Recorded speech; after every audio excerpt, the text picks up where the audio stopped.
Algebra 1, Lesson 24, Graphing Linear Inequalities. Just like we can graph linear equations on the coordinate plane, we can also graph linear inequalities on it as well. To graph a linear inequality, you need to follow these steps. 1. First, draw the graph of the line. The graph of the line will divide the coordinate plane into two half-planes. 2.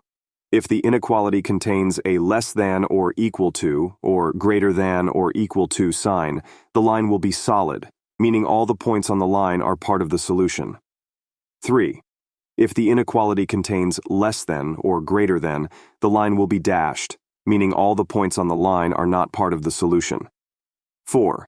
To determine which side of the line to shade, it is easy to substitute a point into the inequality. 5. Make sure that y is on the left of the inequality sign.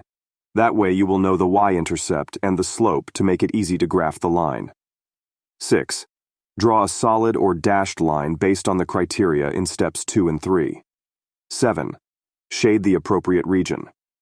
Often it is easy to substitute the origin, 0, 0, into the inequality.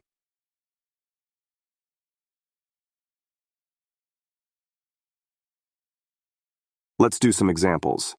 Example 1. Graph the linear inequality y is less than 3x plus 2. Pause the video and try the problem out. The solution will be on the next part.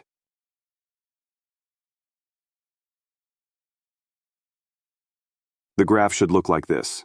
Note: the right side of the graph is shaded, meaning that all points on that side validate the inequality. We'll pick a random point as an example.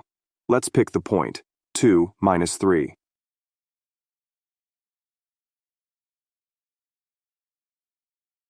Substituting the x and y points into the original inequality we get, minus 3 is less than 3 times 2 plus 2, which evaluates to minus 3 is less than 8, which is a true statement, which shows that we shaded the correct region.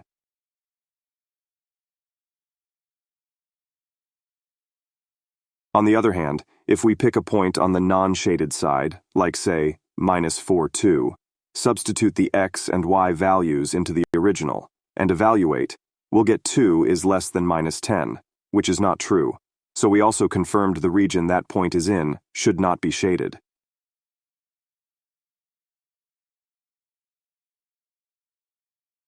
Let's do another example. Example 2. Graph the linear inequality y is greater than or equal to 4x plus 7. Pause the video and try the problem out. The solution will be in the next part.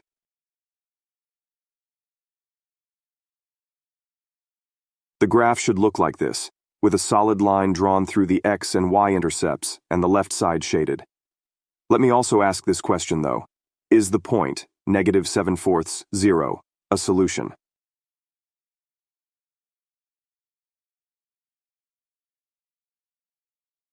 Without checking the points with substitution, you can see that because the point, negative 7/4, 0, is on a solid line, it is included in the solution.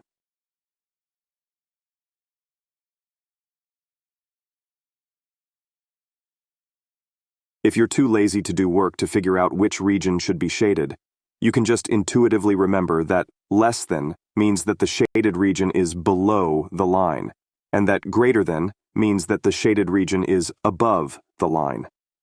It's easier to see it when the graph is a line with zero slope, like with these two examples.